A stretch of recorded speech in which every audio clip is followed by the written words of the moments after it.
So there's been another shooting, and it so happens this guy was another fan of Ben Shapiro and actually had some Twitter interactions with him. So what I'm going to do in this video is talk about the recent shooting, talk about this guy's ideology, then I'm going to make the broader point about Ben Shapiro and why people who carry out things like shootings find his rhetoric attractive and are sometimes inspired by it. So let's get into the news story first. So the Albuquerque Journal reporting, a former city council candidate has been arrested and charged after police say he shot and critically injured a protester during a demonstration calling for the removal of the La Jornada sculpture in front of the Albuquerque Museum Monday night.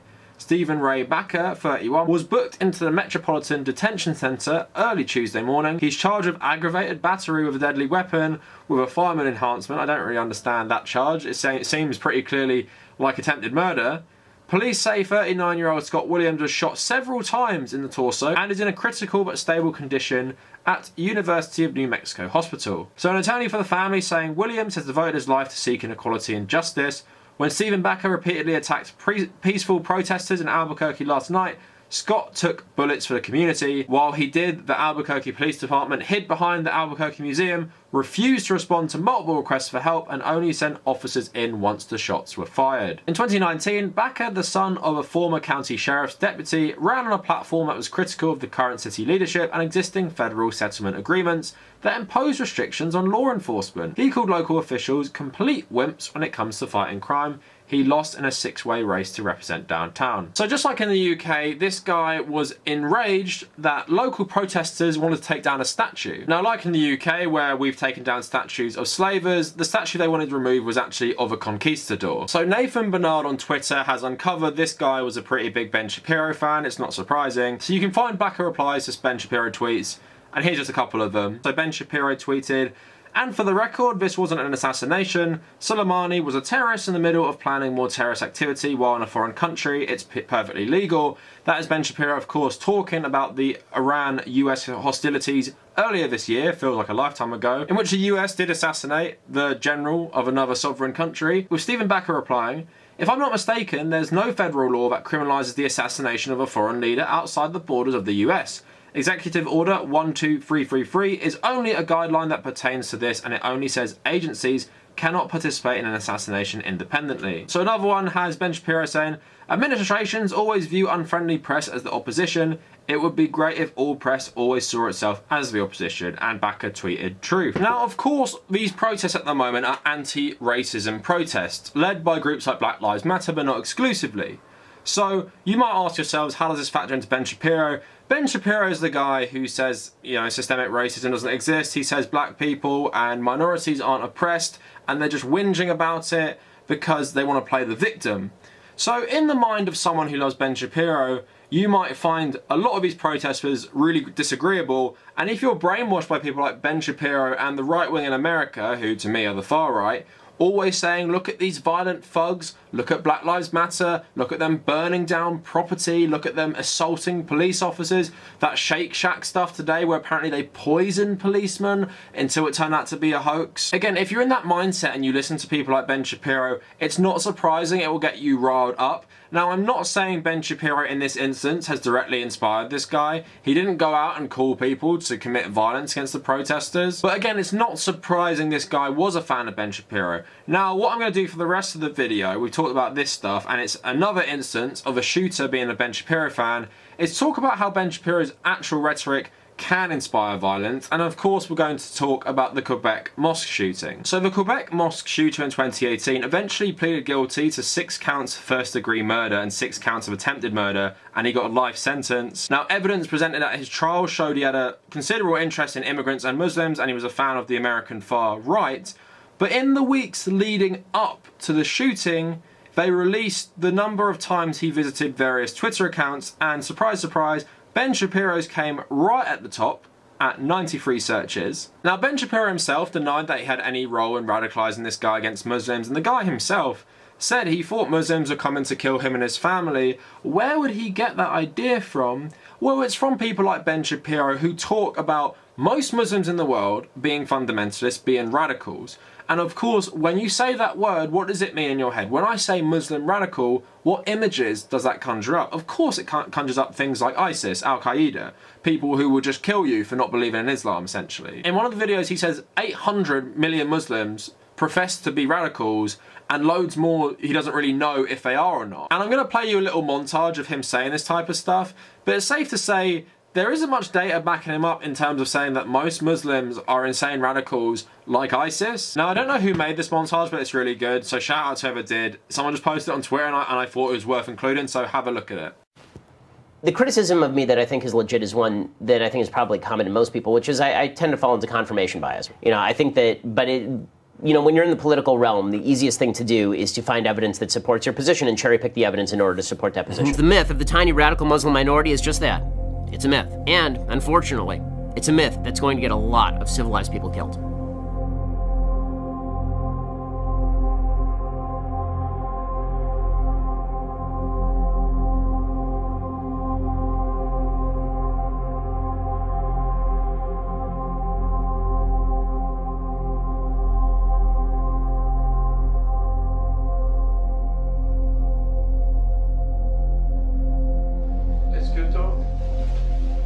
J'ai eu des problèmes avec des musulmans. Personnellement. Je peux en parler. Ça serait important. Trouve pas.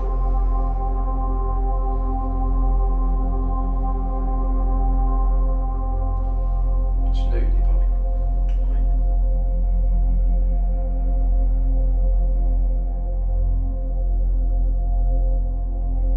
Now the question isn't whether Islam itself is violent. It's what its adherents believe, because that's what they act upon. There's plenty of violent material in the Old and New Testaments. Hey, I'm an Orthodox Jew. I read the Old Testament a lot. But believers in those particular texts are not currently ramming airliners into towers, or beheading journalists, or mutilating female genitalia. Moi, je voulais sauver les gens. Tu voulais sauver les gens? Oui. Des attaques terroristes. 680 million, 30,000. 680 million, 30,000 radical Muslims. Je suis comme sûr qu'ils vont venir comme tuer mes parents aussi, ma famille. And it seems fair to assume that similar proportions of people in countries like, say, like Algeria, Syria, Sudan, Saudi Arabia, Yemen, Tunisia, Somalia, and Libya are also radicalized. And if they are, then, well, we're above 800 million Muslims who are radicalized. J'en suis convaincu. More than half the Muslims on Earth.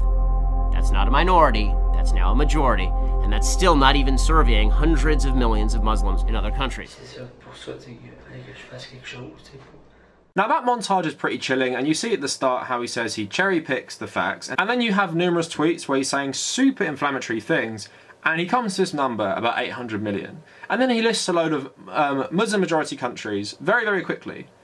And again, like he says, he's cherry picking stuff to fit his narrative. His position obviously comes from one of being bigoted and being prejudiced against Islam. Because if you know anything about the Islamic world and about countries that are majority Muslim, you know that the countries he listed do not have much in common a lot of the time. Sudan is not like Algeria.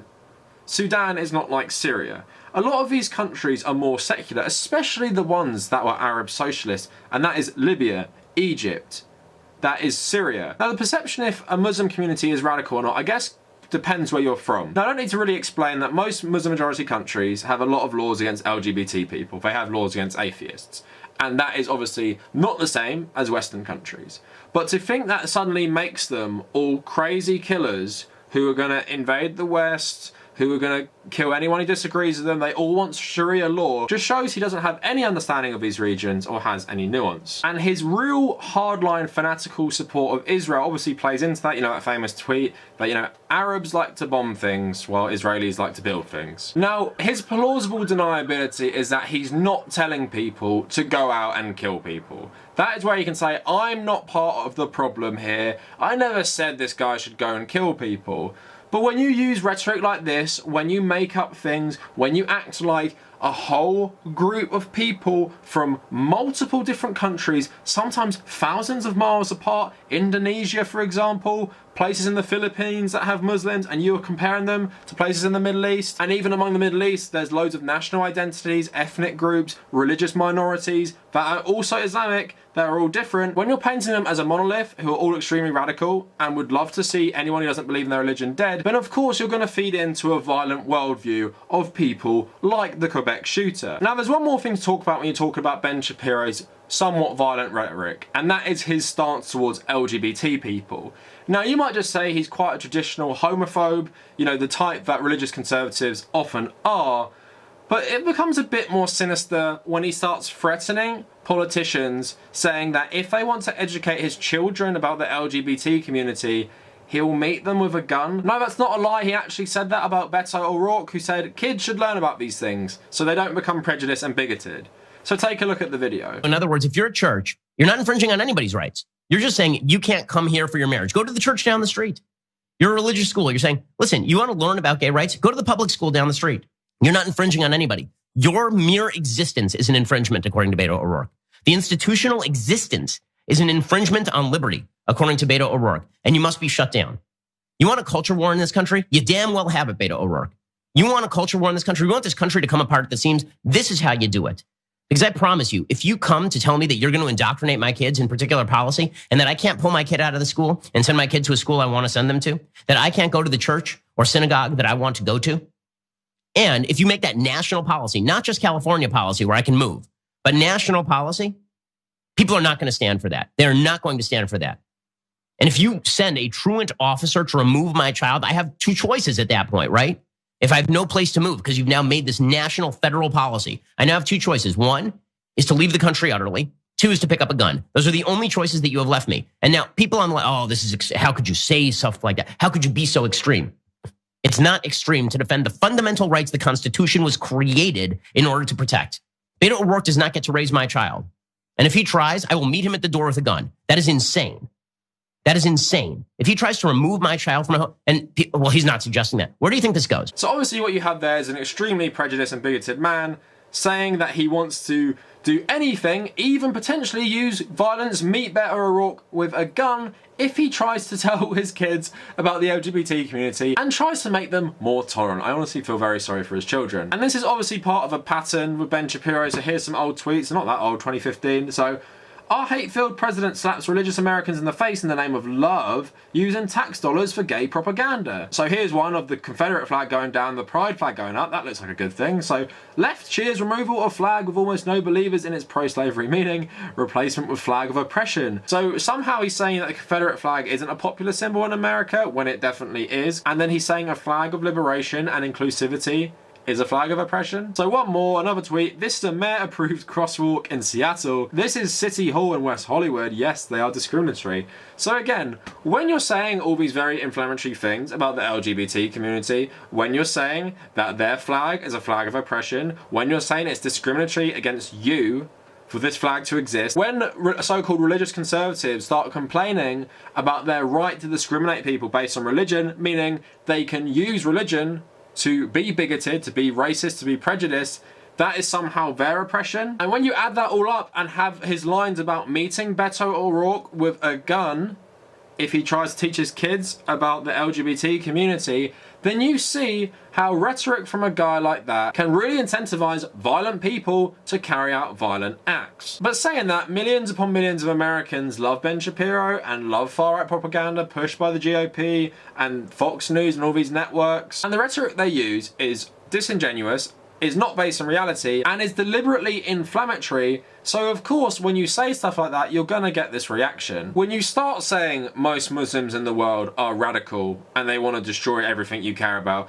when you say the LGBT community are actually the oppressors, when you say Black Lives Matter shouldn't exist because black people aren't actually oppressed, when you say all these things, it feeds into a violent narrative, because a lot of these positions are inherently violent anyway, like Islamophobia. But when you're actually talking about violence in terms of meeting Beto O'Rourke with a gun, again, it's easy to start radicalizing people with that type of language. You're making every other group seem like the other, and they're all out to get you. They're all out to destroy your way of life, and the language you use to describe them when they're mostly peaceful, again, makes people want to take up arms and defend their culture and defend themselves from this crazy perceived threat, which isn't based in reality. But if they exist in this reality where they only listen to people like you, then of course, why would they believe anything different? So let me know what you guys think in the comments. Please like the video, perhaps subscribe. I'm trying to hit 10K in the next couple months. Really excited to finally do that.